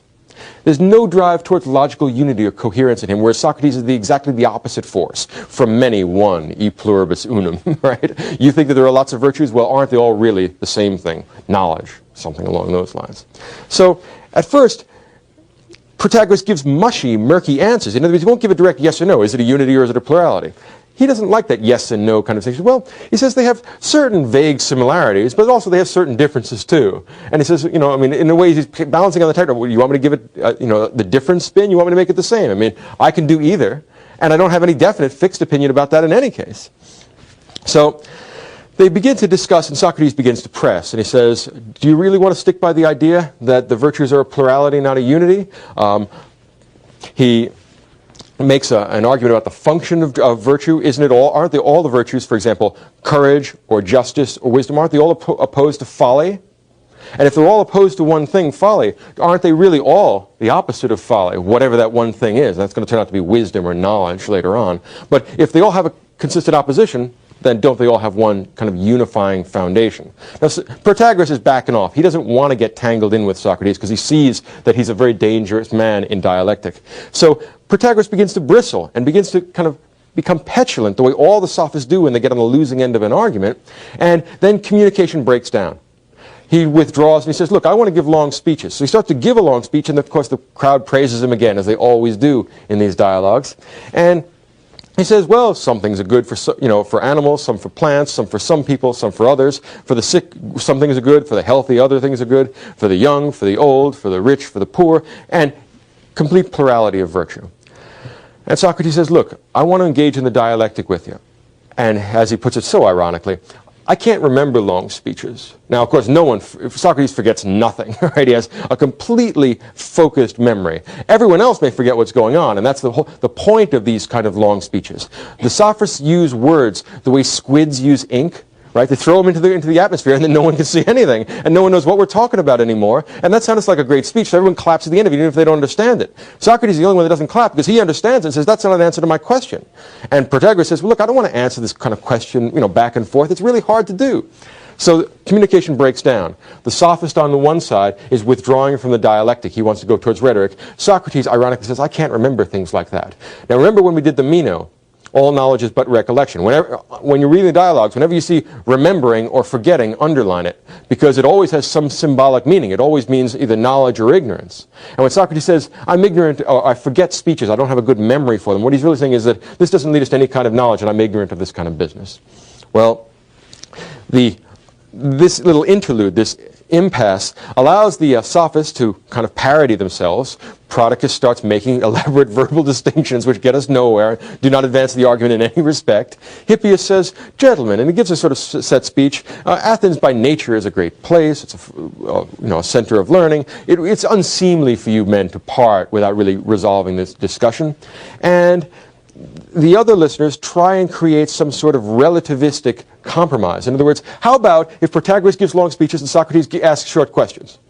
Well, that doesn't make any sense. It's the stupidest thing you could imagine. These men who are trying to create some compromise don't understand that the dialectic has its own laws. These laws are not established by convention.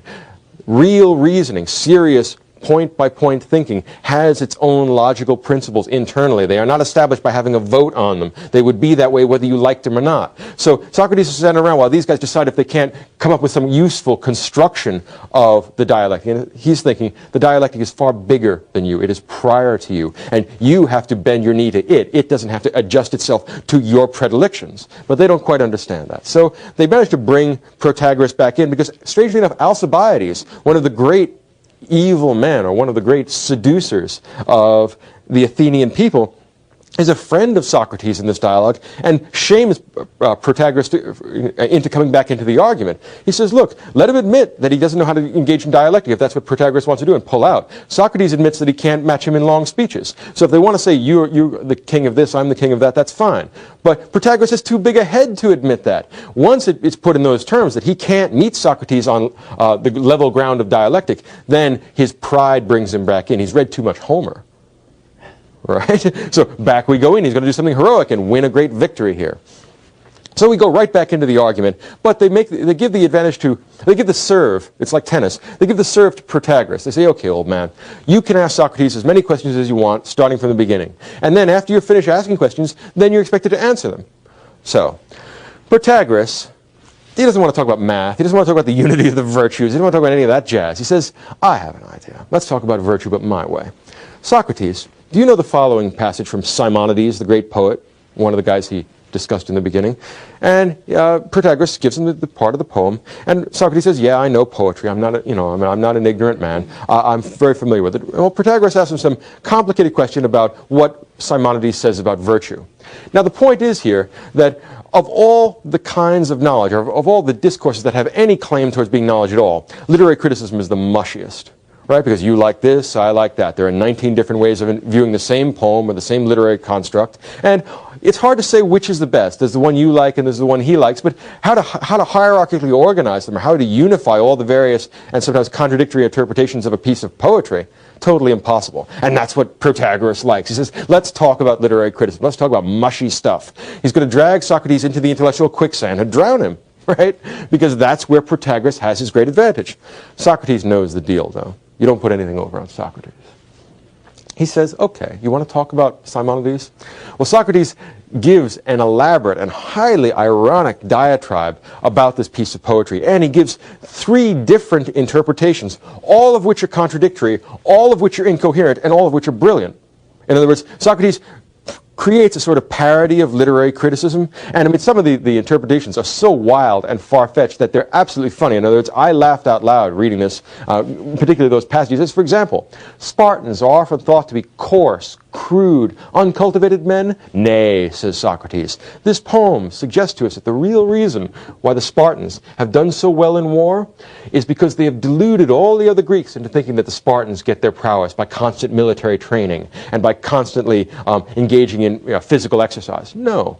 The Spartans have fooled everyone else into wearing short cloaks and engaging in boxing and wrestling to make themselves tough. That's not the way the Spartans became the masters of all of Greece. Nay. Whenever the Spartans want to consult their philosophers, because the Spartans are a very philosophical people, and of course everyone knows that the Spartans are the least philosophical, the crudest people in Greece. They're so philosophical and so subtle that they drive out all foreigners from their city, and then they consult with their wise men, engage in the dialectic, and that's how they manage to win all their battles and become the bravest and most virtuous men in all of Greece. Well, of course, no one believes that, and it's the broadest kind of parody of not only of the Spartans and of this kind of discussion, but of the whole practice of literary criticism altogether. He says, look, if you don't want to focus your thinking on any particular thing, and you just want to jump into the intellectual mush, what you get is incoherence upon incoherence, and it leads nowhere. This is a waste of time. I gave you 3 interpretations, all of which are contradictory, and all of which are really good. Now, there's no need for you to give us a 4th or a 5th. There's no point in this. This doesn't tell us anything about virtue. We don't learn anything about virtue by appeals to authority. We learn about virtue by using our heads. So after he gives this, Socrates says, well, now I've given you my interpretations, and I'd like to move away from this now, because this is a waste of time, actually. This reminds me of second-rate discussions among second-rate men, going after the pride of Protagoras and all the others. He says, what I'd really like to see is more thinking and less talking. How about that? And the way we would do that is by engaging in the dialectic. Would you be willing to do that? And Protagoras doesn't say anything. Right? He doesn't want to get involved. He doesn't want to say yes. He doesn't want to say no. He wants to weasel out and can't figure out how to do it. As soon as, in all the dialogues, as soon as the sophist stops talking and doesn't want to talk anymore, it always shows that he knows the argument is busted. He's lost.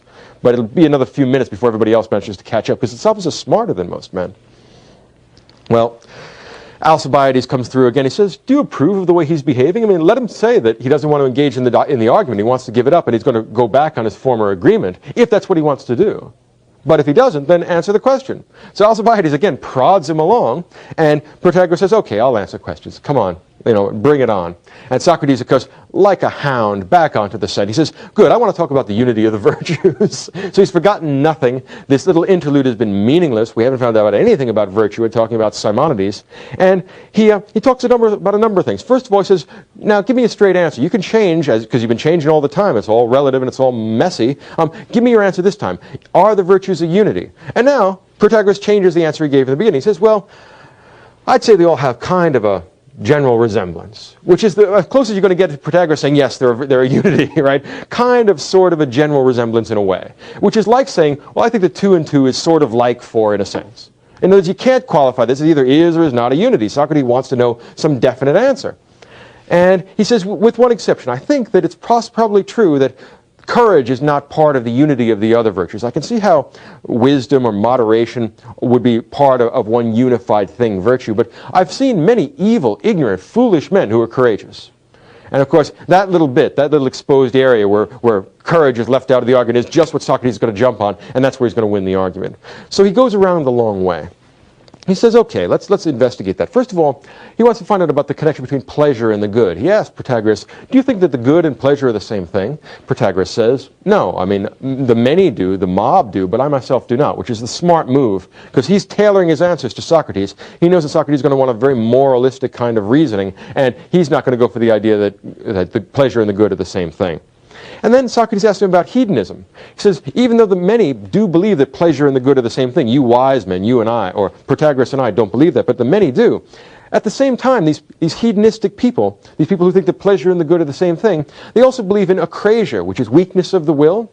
And Socrates says, you know what they hold the view that sometimes a person is overmastered by the desire for an immediate pleasure, and the weakness of the will lets them do what they know is wrong.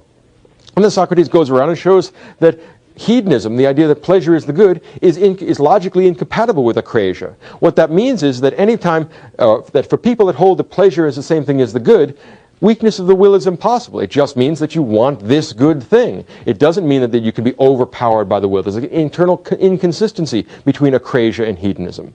So once he establishes that, then he goes back and looks at hedonism again. Now, within the first time that he gets Protagoras to agree that pleasure is not the good, the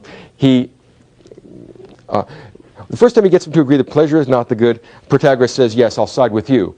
When he goes that pleasure is the good, he brings in the other two sophists. Why? Because once we find out that it's not a question of weakness of the will, that in fact becoming overmastered by pleasure is just a kind of ignorance, you don't know what true pleasure is, that means that there's something to teach, and that means that all the sophists now have a function. They can teach people what the true pleasures are. So all three sophists chime in towards the end, like Larry, Moe, and Curly, say, yeah, we agree with you, Socrates. Pleasure probably is the good, or it isn't the good. We don't really know which it is. We don't care which it is. We're incoherent, and we are not committed to any kind of logical order to our discussion. All we want is a good reason to have people give us money for whatever teaching we give. We don't know what our teaching exactly is, and it'll change if it is advantageous to it, but the point is that money is what it's all about for these people. And in addition, there's a kind of professional rivalry between the sophists that shouldn't be overlooked. So when they're all in the same room, they're all looking to develop their own eminence. And at the beginning of his discussion, Protagoras had shot a very telling look at Hippias, saying, I just teach one thing because I know how to speak, whereas Hippias teaches a great many things. He's a smart guy, in a certain way. Now, Hippias and Protagoras both see that Socrates is going to win the argument, because once we've shown that hedonism is incompatible with akrasia, with weakness of the will, then we have to go back to the original argument made by Protagoras about courage being separate from the other virtues. He says, look, if you were right in saying that many evil, ignorant men are courageous and brave, and if it's true that akrasia, or weakness of the will, is the same thing as ignorance, then it follows that self-control is knowledge. And if self-control is knowledge, the controlled man is the knowing man, and the controlled man is also the brave man. He goes out and meets danger. It's the fearful man, the cowardly man, that's the ignorant man. So that means that you were wrong in saying that ignorant, evil men are brave. Actually, it's knowing, wise men that are brave, and he flips them and just pins them. And here's where the other two sophists stand out of the way, because they want to see their great rival, Protagoras, taken down. So there's no honor among these guys, and they're not interested in the real truth of any matter of morals or logic. They're interested in making money, they are mercenary, they are incoherent, and they are not social animals. They have no unity amongst themselves or within themselves. This is the drive towards plurality. They're happy to see one of their own taken down a peg so that they can move up. Little do they know that Socrates could do as easy a job, well, I mean, there are dialogues called the Hippias, in which he would have no more problem taking them on and showing them to be incoherent than he had with Protagoras, the greatest of the bunch. So it turns out then that at the end of the dialogue, and it's a beautiful, witty, comic dialogue, that we've demonstrated to the satisfaction of Socrates anyway, the unity of the virtues. All of virtue is one thing. Wisdom, courage, moderation, and justice, the whole great set of Platonic virtues, are one unified thing, knowledge. And ignorance, correspondingly, is vice. And at the end of it, Protagoras shows a little magnanimity. That's one of the nice things about Protagoras. He says, you know, I predict that you have a great future in philosophy, that you're a real smart guy, and you'll be one of the great teachers of Greece one of these days. Now, I'm a little tired. It's time for you to go home. You know, get out of here, in other words. Leave me alone. I've had enough of a beating for today. The point is, now, that Socrates has found the unity of the virtues and shown that dialectic is superior to rhetoric. This gives him a chance to not only organize the discussions in hell, but dialectic leads us out of Hades, out of the realm of dead souls, back out into the light again. And of course, we know what the sunlight is from the Republic. So up we go and out we go through the use of dialectic over rhetoric. By finding something definite to fix our thinking upon, what we get as a result is true knowledge, and this true knowledge gives us moral wisdom, and moral wisdom is what dialectic is all about.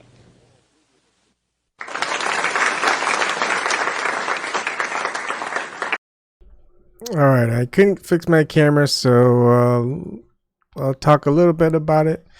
If anyone wants to come on in, you can. So I thought that was a great little review, I guess you could say, lecture on the Protagoras part of the dialogues from Plato, and it's funny.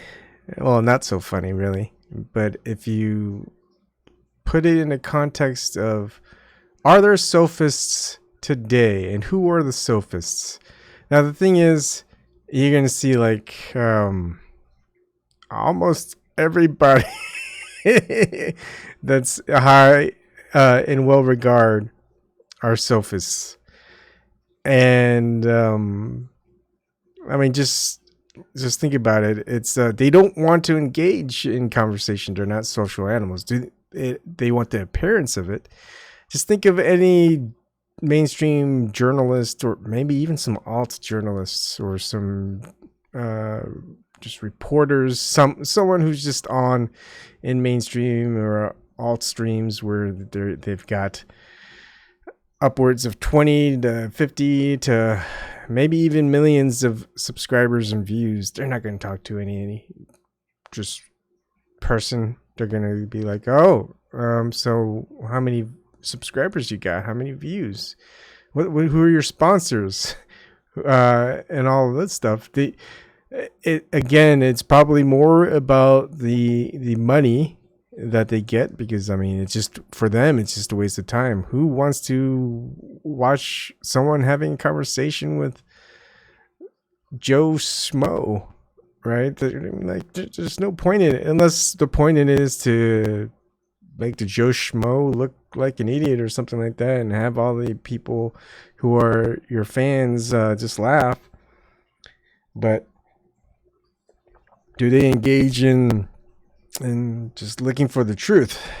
You know, like, if we can apply it to almost anything, maybe just think of all the martial arts that have been out there for a couple of decades, and you'll see, oh, my martial arts is the best, my school is the best, we've got the most students, we've been all around, we've got different schools in all these different countries, and we got our grandmaster who's been teaching for like 60 years. He's like 90 years old, and he could still beat every one of us. And he's got this magic death touch and all this other jazz. Like, hey, can we see this magic death touch? And They'll be like, I'm sorry, we don't want anyone to die, but we do have some of his students who are masters who can take the magic death touch and survive. All right. Hey, how's it going? Now, can you say something?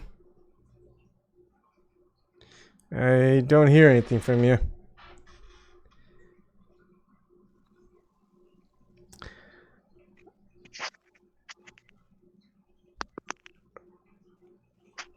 Hey, Bon, can you hear me? Yep, I can hear you now. Okay, cool. So what are your thoughts? Sophists of today, can you give some examples? Do you think there are some, or do you think there's just a lot more sophists than there were in the past in ancient Greek, as far as what the written history is telling us? There was, between the two videos you played, almost an hour, and I haven't done any research into sophistry, except I've heard the word, looked it up, and it was like a couple years ago, and realized that, yeah, it was something, and now I'll make it very short, but you can correct me or give me your knowledge. What you think about it is it's almost like a not just a belief, but a teaching of belief based upon a false premise of some sort, whether it's authority or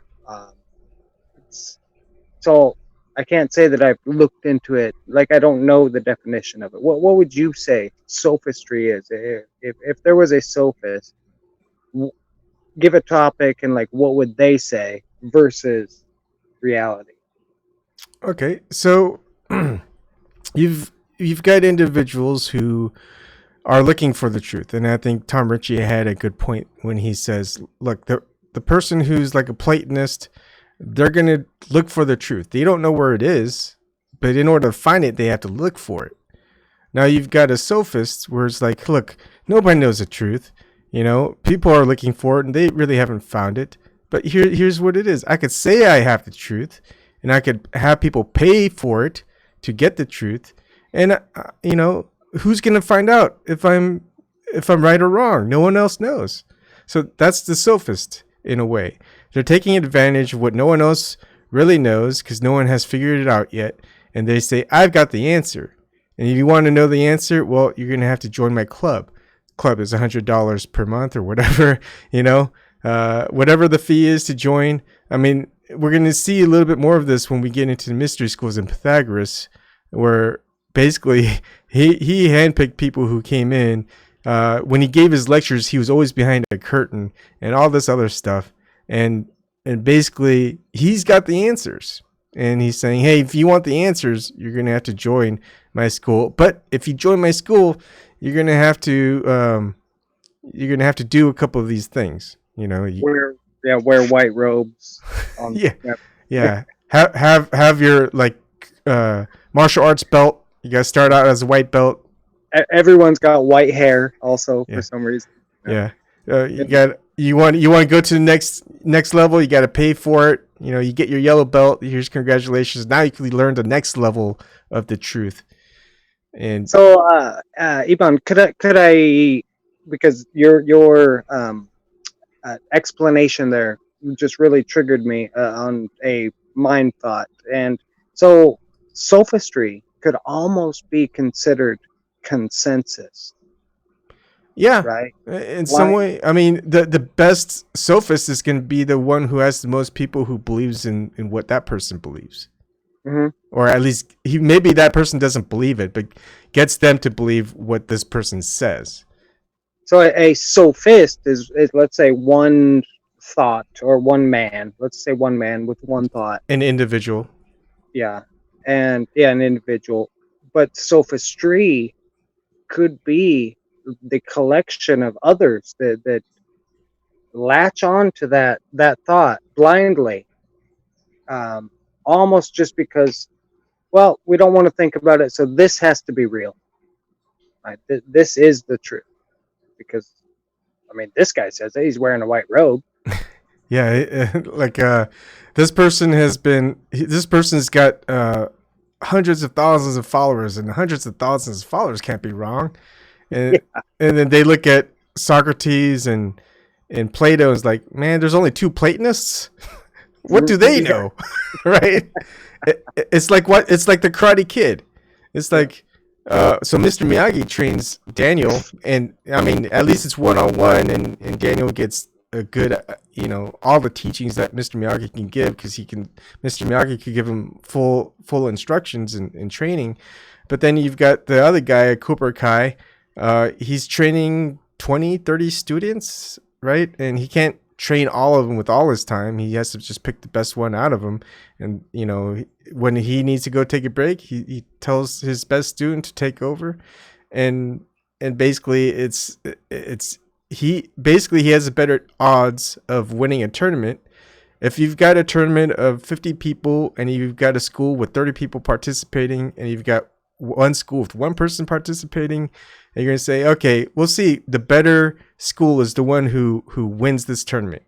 You're going to have better odds with 30 people in it out of 50 than 1 out of 50.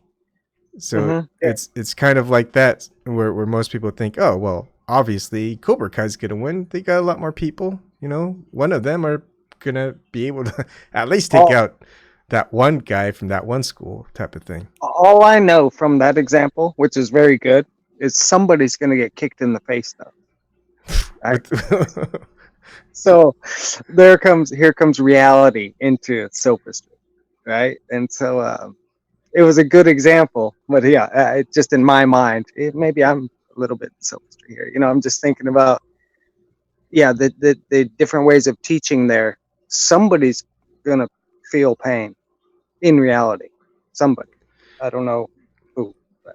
Yeah, I mean, I don't know what you would call the followers of sophistry. I guess maybe that's what you just call them, followers of sophistry, or some people call them sheep or sophists, right? Sophists. But they're not the ones who are perpetrating this sophistry. They're just following along. What do you think about repeaters? Like we are repeaters, or we have been. When we went through school. And we had a younger, maybe like regurgitators type of thing. Yeah. I mean, it's like, hey, so explain to me how let's say chemistry works, right? Like we just pretty much regurgitate what we learned about chemistry. We don't necessarily know how all these atoms line up, and seeing the negative, what is it? You got the positive, negative. What am I thinking of?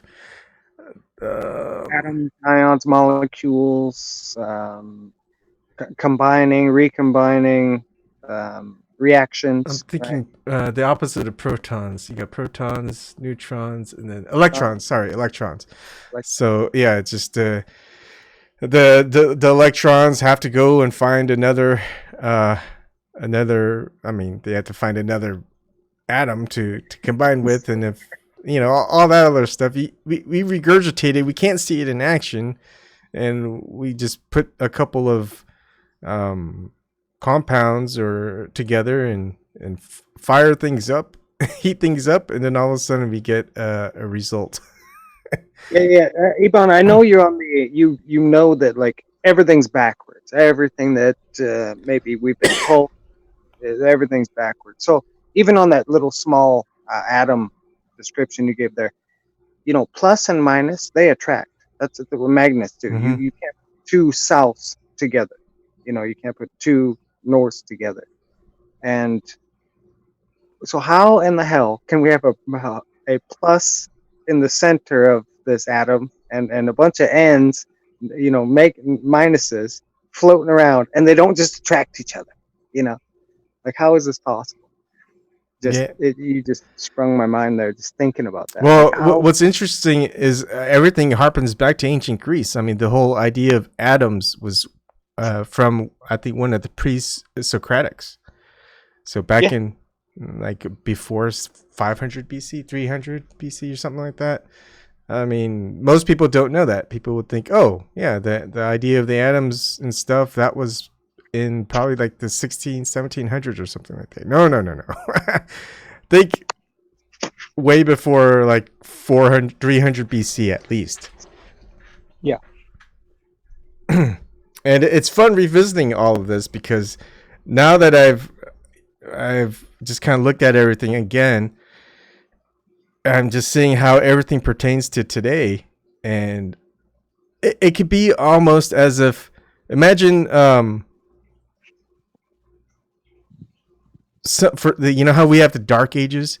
Imagine, maybe like the ancient Greek, you know how it could be like 2,500 years ago? It could have been 200 years ago, right? And basically we just had people make up a whole bunch of stories and things like that in history. It's like no one really knows. Nobody really knows. And if we want to be, how would you call that if you believe a story, maybe literal, literal. What if we right now are in the Dark Ages, right? It was a story that we heard, like, oh yeah, that would never pertain to us. Oh no, we're totally advanced, we're smart, we got all this shit. But what if we, like, that story is actually representing us today? We would never know, but it kind of seems like it once you and I realize that, whoa, there's another story out there, a different story, information, right? Mm-hmm. And that's why we call this time of our life, you and me, certain folks call it enlightening or awakening or something. Yeah, I mean, it could just be another Dark Age coming. I mean, it's just a transition of putting out new stories because I think of it this way. It's like people who wake up, figure things out, right? They can't do anything about those people. But you know what they can do? Once those people are gone, is you can fix up all these holes in the history, in all these stories, and all these things that should line up correctly. You just fix them up. It's like me being a quality assurance engineer in most of my life. Is we find the bugs, we tell them these are the things that are wrong with your product, and now they know what they need to go and fix. So in some ways, if you want to call this the second Dark Age or the one of the many Dark Ages that have happened, maybe that's the point, is they don't attempt to bring us back when we're too far gone, right? They just go, okay, they're too far gone. But now, right, we've got the internet. People like Ebon here, they're exposing all the stuff that like doesn't make sense or that's obvious fakery. It's like, okay, we'll patch that up for next go around. Yeah, and back to the story thing, exactly. Back to the story thing, it's like right now, here and now, in your present and my present, we are talking. I mean, I think we can verify that. I can come shake your hand. But all the information we get is in a writing. The author is dead. There's no chain of command, like who wrote it. Like there's a story about who wrote that story. There's like another story for another story. And like there's no way for me and you to actually verify, to go back in history. And we can't go in the future either. We're stuck right here with the limited information we have, even though it's gotten better in the past 10 years, meaning they've provided us more Wikipedias and, the internet and also speaking with other people. Yep. I think you're going to find the next segment, and I think I need to restart my computer before the next one because my camera's not working. But this next lecture by Professor Sugrue, it's about an hour and a half. But what he pretty much puts all of the stuff that he lectures about in the dialogue, and just relays it to people. And the great thing about it is it's pretty much saying there's a reason why Socrates didn't write any of his accounts down. I mean, Socrates is a pretty smart fellow. You would figure it out. If he wanted to write something, he would have wrote it down. But instead, we've got his student, Plato, who ends up writing everything. And And Professor Sugrue says the reason for it is because we're not supposed to really rely on the one book and just figure things out just by the book, just like people who are doing with the different Bibles. Socrates, if that was the way to get things, to find out things, he would just have gone to a mountain, secluded himself, and figured things out on his own. But that wasn't the point. The point is that he kept going around and around to other people and try to figure out what's going on. Like when you come on here, you've got all these contradictions that you've seen from your waking process, right? I mean, I've talked to you before. I've heard you talk about it. Same thing with the contradictions I see. And now we've seen all these contradictions, and we go, okay, let's try to figure this out. But we can't really do it on our own. We kind of have to pass questions and answers back and forth. It's like, let me put this to you, Aaron. How about, that type of thing? Yeah, and you're exactly right. It's like we can't do it on our own because the topics we're talking about is basically like how we got here today at this point. Like, how did we get here? And it's information. That's how we got here. So I'm talking to Ebon Kim right now. He's talking to Aaron Moorfeld, and we have similar thinking about our present time. How did we get here? And you and I both think or have researched back to say, read what we've read, and to either believe it or not. And regardless, we're both here right now. But it's like when Socrates, one of the greatest teachers, was not a writer, but yet his student wrote everything down, and then of course became this famous writing.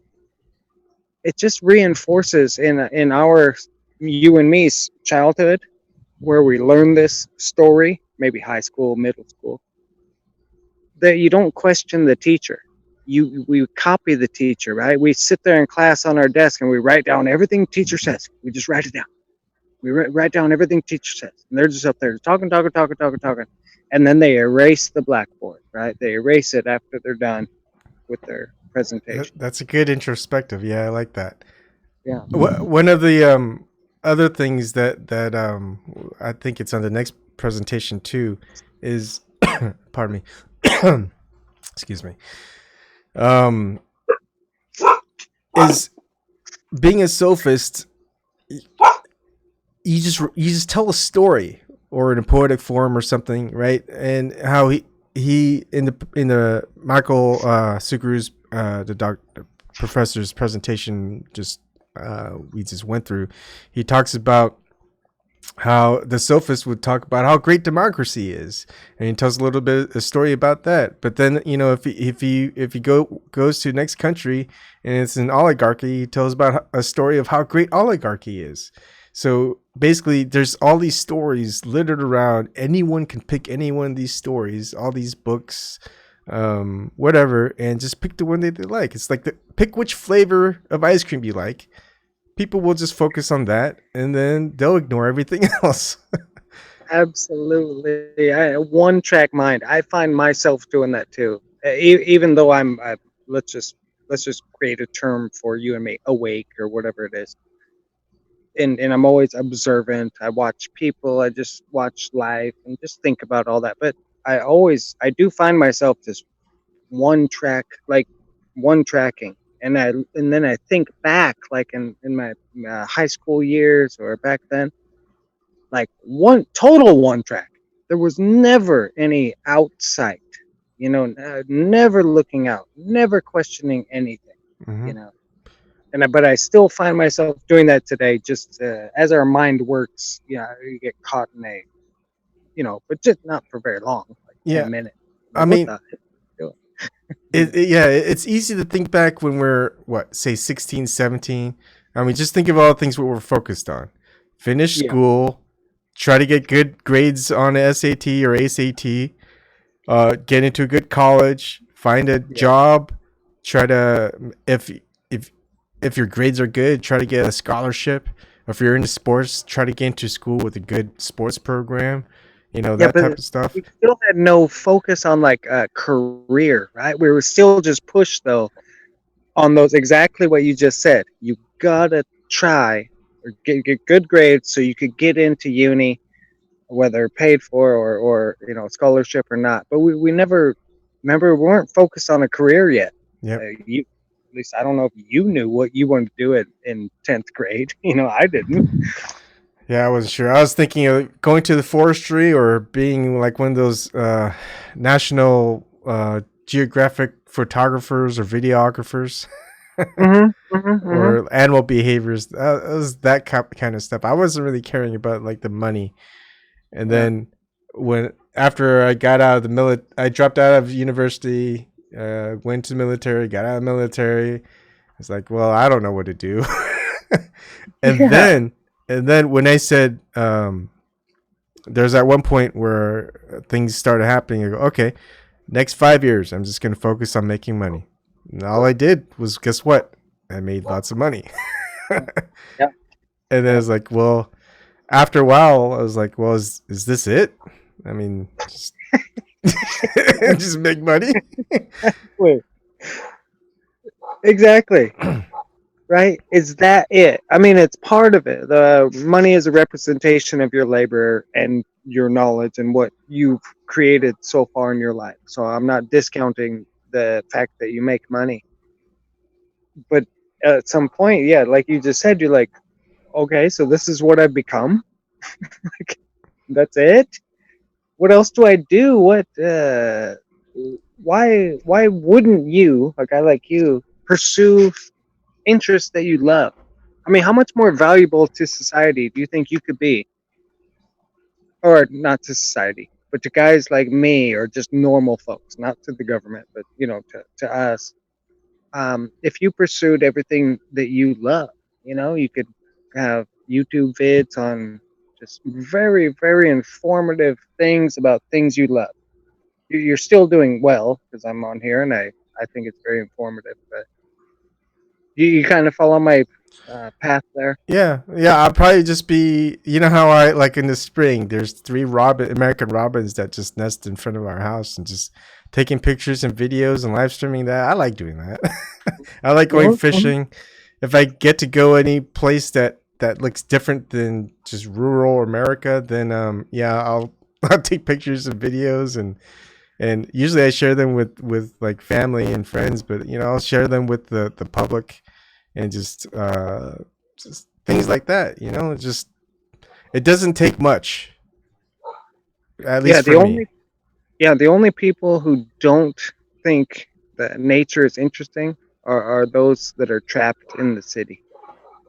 They're debt ridden. They have to live in the city. That's where they owe their rent, they owe their debt. That's where they make their money, and they have to pay it right back into the city, and they cannot get out of that city trap.